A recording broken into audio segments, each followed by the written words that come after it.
Hey guys, PPD here. Wanted to make a quick kind of update video. It's been a while since I actually posted to YouTube, and there was that kind of like 3-4 day or like 2 or 3 day break at the Shanghai Major where I didn't post any videos, and that's not normal for you guys, especially my subscribers that check my channel every single day. So I want to let you guys know what's been going on and why there's been kind of a lack of videos. If you don't follow me on Twitter already, I kind of talked about it a little bit and kind of gave like an explanation. So if you're subbed on YouTube and watching these videos and not following me on Twitter, you should definitely probably go do that. Twitter is Peterpandam.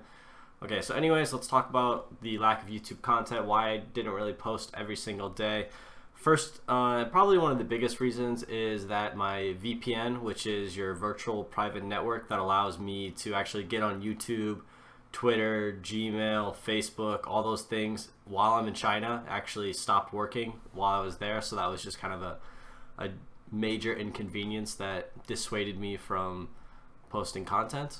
The second reason is that I stopped posting videos for the day before the finals and the finals day, and that was mostly honestly just because we were so busy. Like this is the first time in the tournament where you had to play 2 series in one day, and it was a lot of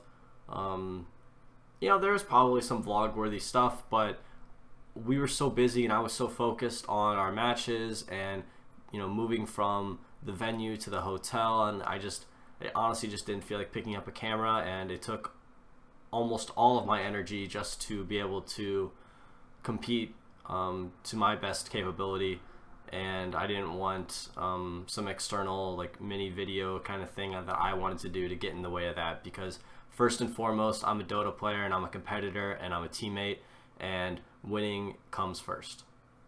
So let's move on. Let's talk about the Shanghai Major here for a second. In case you didn't know, it was a 16-team major done by Valve in Shanghai, China, hosted by Perfect World. They were the ones in charge of all of the production and the teams, and they're the ones that ran the event, so everything was kind of on them. And to be fair, like, I guess you could kind of, you guys saw it, like a lot of you saw it. It was pretty much a disaster for the most part. There's a lot of big problems.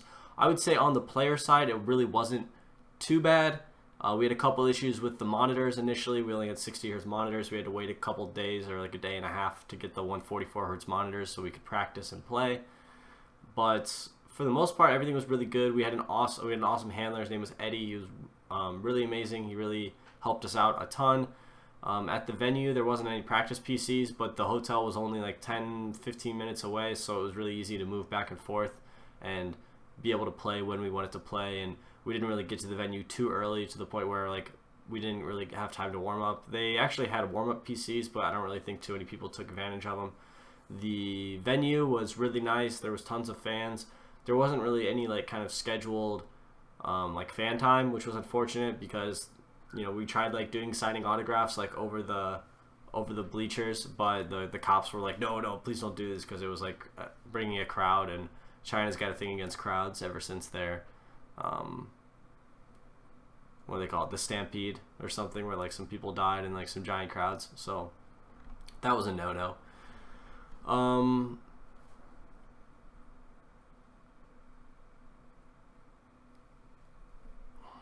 Trying to think of anything else glaringly not like awesome, but I think overall the event was pretty good, minus all the production fiasco and however like the audio was and stream quality and stuff. But like it might make you guys feel a little bit better that for players and like the competition side of things, it was actually pretty good. There was a lot of great games, and there were so many good teams and storylines and all kinds of upsets. We had Fnatic and MVP and Complexity like getting into the top 6, Liquid getting into top 2, which I know a lot of people didn't expect, but they were kind of like our practice partners before this whole thing, and we knew they were really good.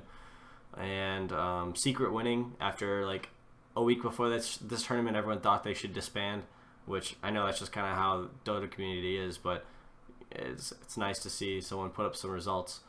So let's talk about EG results. Yeah, you guys probably want to hear about that. We got 3rd place. pretty respectable. You know, we got third place at Frankfurt as well, so I guess it's a little bit disappointing in that regard. Third place was like $315,000, and so that's like over $60K a player or something stupid. So it's hard to say that's a disappointment or a failure in any way.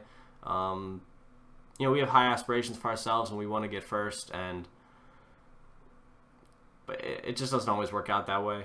And a lot of you guys are probably wondering, like, why is it not working out for EG? We seem to have all these awesome players, and you know, I'm a great captain, and you know, we have Fear, who's been around forever, and you know, we're TI winners, and why are we not winning more? And that's a really good question, and I think that you shouldn't look too far into it. It's mostly just like, so many teams are good right now, and anybody can win on like a given day.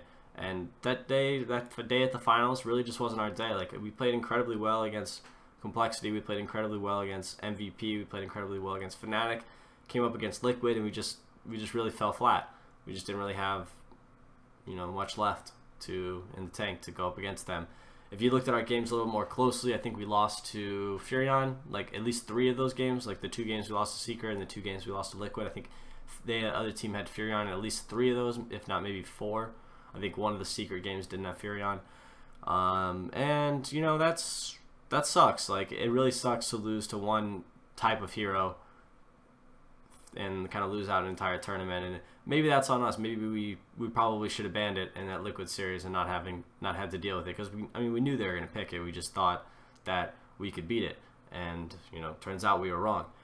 I've always been a very passive, kind of defensive, reactionary player, and I think that kind of play style or mentality really doesn't work out against a hero that pushes out all 3 creep waves with a click of his button. Thank you, OS Frog, for that. Yeah, so kind of falling flat on the finals day, which is, I would say, mostly on me.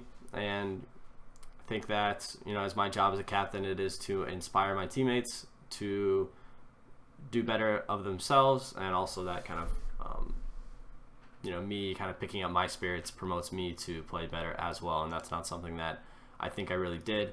I don't want to say that I can't do that in the future. I was really, really sick, and I don't want to make excuses, but I'm just going to say it how it is.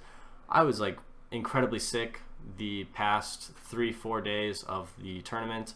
Also, these past couple of days I haven't really been posting videos. It's because I've been like really, really sick. On top of that, I've also been jet lagged now that I got home. So just imagine. So the past couple days I've been incredibly sick. And the last couple days of the tournament I was sick as well. And on top of that, now I'm like just now kind of getting over jet lag. So if you can imagine being like deathly ill to the point where you have chills and you just curl up in a ball underneath your blankets and hope to God you feel better in the morning, and then topple that on top, or put some jet lag on top of that, where you just can't sleep. It's a pretty miserable combination, and I hope I don't ever have to experience it again. I went to the store, I got some vitamins. I'm gonna be ready for next trip, and hope to God I don't get sick, because I was so miserable. But yeah, I think that my sickness really got in the way of us preparing, especially for the finals day. On the day where we played Fnatic and MVP, we had the first match of the day. We got up at like 8 a.m. to head over to the venue, and then our last match of the day, I think we got home around like 10 or 11 p.m. So we had the first match, the last match, which is just like a classic esports no-no, but we're in the losers bracket, so you can't really complain too much. It's kind of just how it goes. But either way, really tough situation for us. And right after that last match, you know, we were supposed to go prepare for our match against Liquid, but I was so out of it. I was so cold. I went and like took I'd say like a 45-minute like hot shower, where I just sat there in the water to just let it run over my skin. It just felt so nice. I just didn't want to leave the shower forever. And then I just, you know, went to bed, curled up, and just tried to sleep. And I was it sucks, and like I feel shitty about it, because it's like such a big tournament, and it's so unfair to everyone. Like, it's unfair to myself, it's unfair to my teammates, it's unfair to our sponsors, our management, our fans. But there's sometimes when you're sick and you just can't do anything about it. And I maybe you guys have experienced that before. I'm sure you have in some way. I just hope that you can empathize with me on that. I really am sorry, and I'm going to try and take better care of myself in the future. And I think that's part of this whole like thing that I wanted to lead into next, is that I think that you're going to be seeing a lot less videos of like this kind of like the not this, like the post tournament synopsis. That's fine, I can do these at leisure. This is all good. I love doing this, love talking to you guys. The thing is, the at tournament vlogs, as cool as they are, they do take a lot out of me, I would say.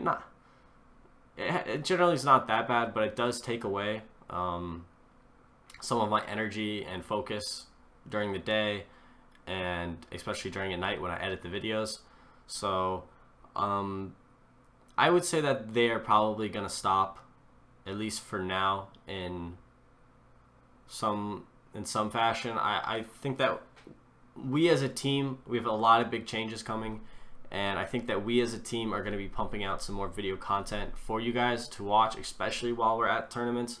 But for me personally, taking this kind of task upon myself to give you guys additional content, as much as you like it and as much as I like doing it, I think that it has to stop for the sake of myself, my teammates, and our ability to win games. So I'm sorry for that. I hope you guys understand. It's just the way it's going to be. Moving forward for EG, we have, hate to make like the announcement of announcements, but we have some really big changes coming up that I'm really excited about. It's kind of like a game changer in the esports industry, I think. And I think that a lot of people are going to turn some heads at what we're doing, and think that you guys and will be proud of us and the directions that we're taking this whole esports career. Let's see. Next up for EG, it is currently Wednesday, March 9th or 10th, or no, March 11th, excuse me. Next Wednesday, we are leaving for Croatia, headed to Dota Pit for kind of like the last tournament of the season. It's kind of weird that the major wasn't the last tournament, as it's like the big one, but we have our Dota Pit next week in Croatia, and then we have like a 5-week break where all of April is pretty much open. We're not going to ESL Manila. I think Starladder's hosting a tournament in April as well that we turned down. We're taking a little vacation, taking some time off, and just kind of regrouping before we head up and get closer to the Manila Major. So I think that I addressed everything I wanted to address. Thank you guys so much for listening, and thank you for being understanding about the lack of videos and kind of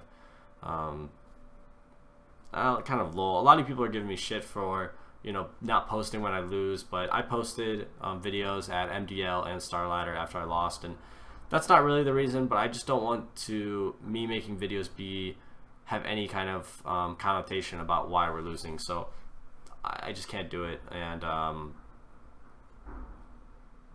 yeah, I just want to give my 110%, and I'm sure you guys will appreciate that as if it leads to better EG Dota results. So thanks for watching, guys, and I will see you soon.